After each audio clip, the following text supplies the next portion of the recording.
प्रिय विद्यार्थियों,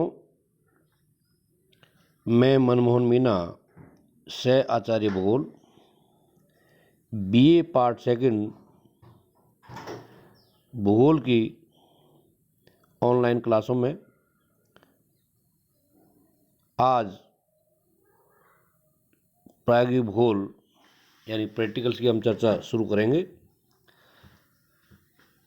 जैसा कि मैंने शुरू में बताया था आपको कि बीए पार्ट सेकंड ज्योग्राफी के सिलेबस को 3 भागों में विभाजित कर रखा है। पार्ट प्रथम, इसके अंतर्गत प्रथम पेपर मानव में आर्थिक भूगोल के नाम से, पार्ट सेकंड राजस्थान का भूगोल के नाम से, तथा तीसरा जो भाग है इसका बीए सेकेंडरी भूगोल के अंतर्गत वो है प्रायोगिक भूगोल यानी प्रैक्टिकल का, जिसकी चर्चा अभी तक हमने नहीं की थी। आज हम इसके सिलेबस की चर्चा करेंगे कि इसके सिलेबस में क्या है और कितने अंकों का है, अंक विभाजन किस प्रकार से है, और इसके अंतर्गत थोड़ा सा नियमित विद्यार्थी और जो प्राइवेट जो विद्यार्थी है, स्वयं पाठी जो विद्यार्थी है, उसके सिलेबस में उसमें प्रश्न पत्रों अंकों के विभाजन में थोड़ा सा अंतर है। सिलेबस नियमित और स्वयं पाठी विद्यार्थियों का एक ही है, लेकिन जो अंकों का जो विभाजन है वो थोड़ा दोनों में अलग अलग है। उसकी चर्चा हम करेंगे और उसके बाद में हम सिलेबस की चर्चा करेंगे। बीए पार्ट सेकंड नियमित और पूर्व विद्यार्थियों के लिए अंकों का विभाजन इस प्रकार से है। प्रायोगिक भूगोल का पूर्णांक 50 अंकों का होता है। इसमें अंकों का विभाजन इस प्रकार से है। नंबर 1 प्रयोगशाला कार्य, जिसमें लिखित प्रश्न पत्र 2 घंटे की अवधि का होता है और इसमें 5 प्रश्नों में से विद्यार्थियों को 3 प्रश्न करने होते हैं, यानी कि एक प्रश्न 6 अंकों का होता है और प्रयोगशाला कार्य इस प्रकार से 18 अंकों का होता है, यानी कि एक प्रश्न 6 नंबरों का और 3 प्रश्न हमें करने होते हैं। इस प्रकार से 18 अंकों का होता है।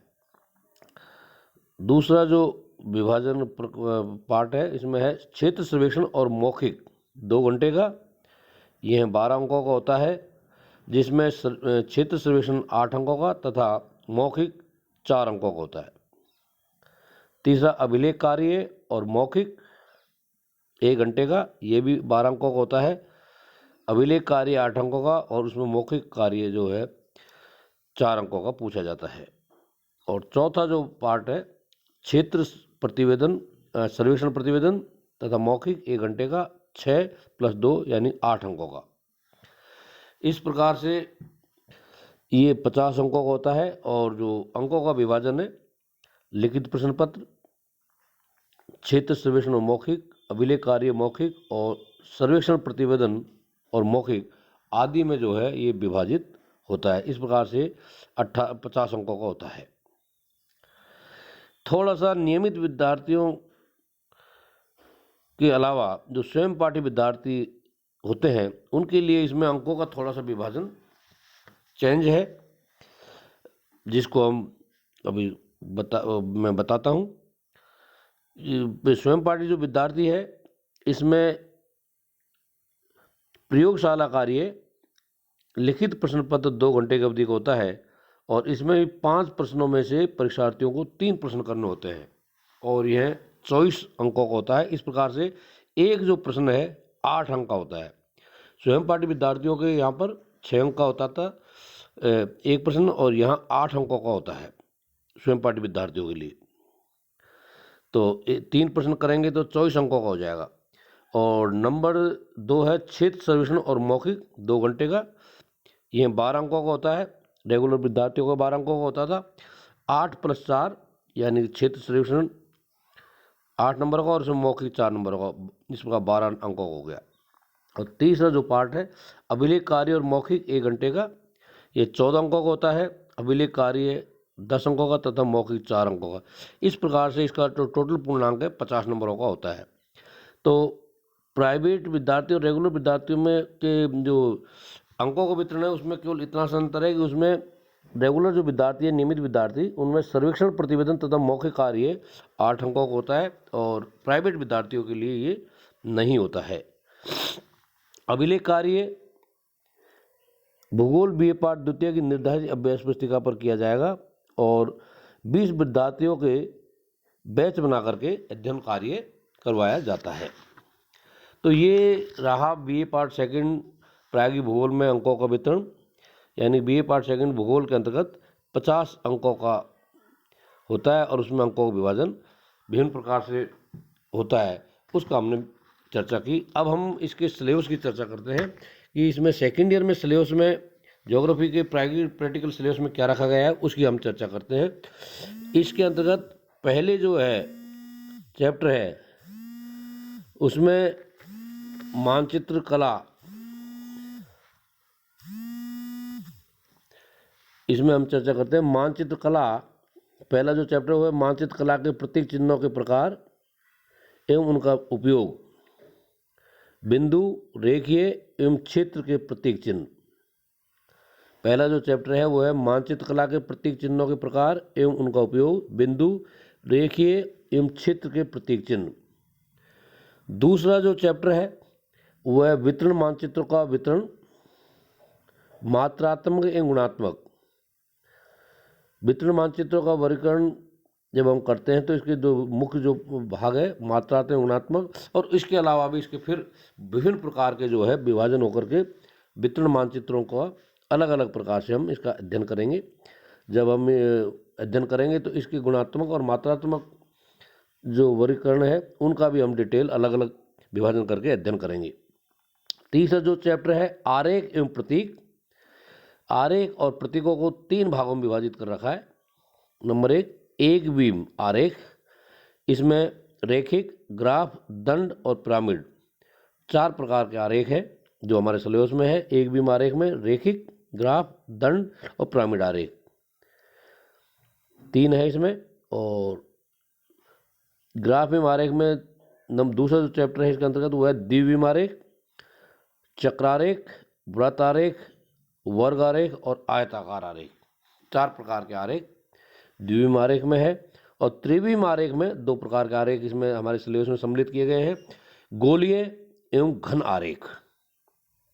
तो आरेख एवं ग्राफ को 3 भागों में विभाजित कर रखा है, एक बीम आरेख, द्विबीम आरेख और त्रिबीम आरेख। और ये पूरे जो है 3, 4 और 2 यानी कि 9 आरेख जो है इसमें है और इनका हम अध्ययन करेंगे और इस पर जो है शीट तैयार करेंगे। चौथा है इसमें, चौथा चैप्टर है स्टैटिस्टिक्स का है, जिसमें चतुर्थक, माध्य विचलन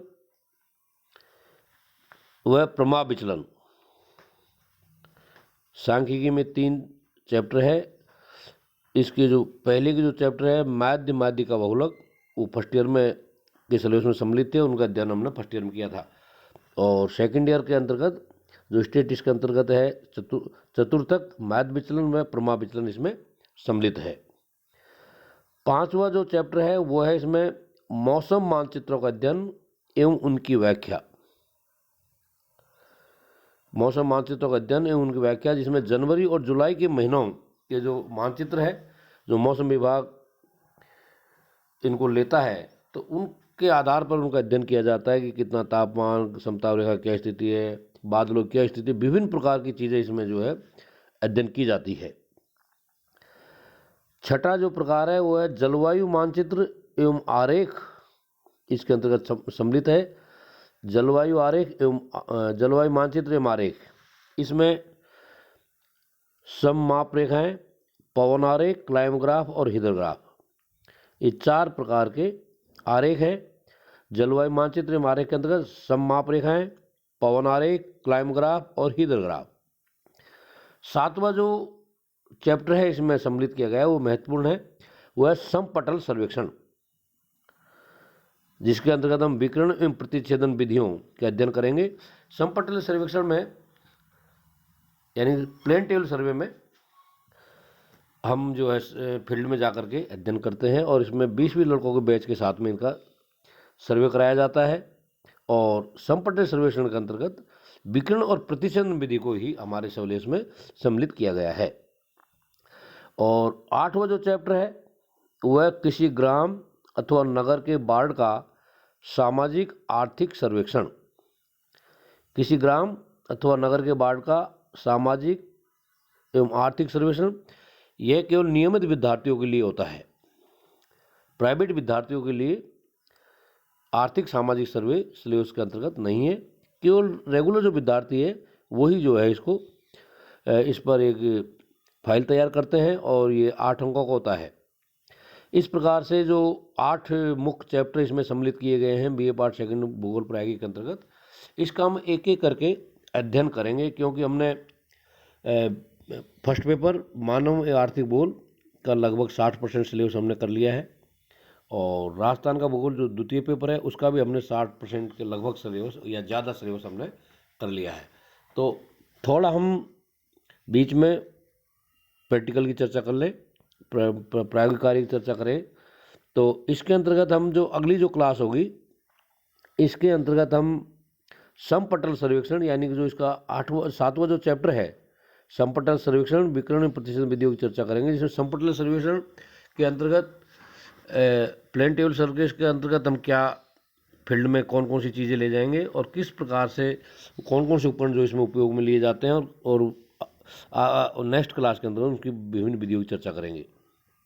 तो इस प्रकार से ये जो सिलेबस है इसको आप गंभीरता से देखें। और नया साल शुरू हो गया है 2021। आप सभी से अनुरोध है कि आप जो है महाविद्यालय के ऑनलाइन क्लासों से जुड़े रहें ताकि जो 2021 में होने वाली मुख्य परीक्षा में आप बेहतर तैयारी के साथ बैठ सकें। धन्यवाद।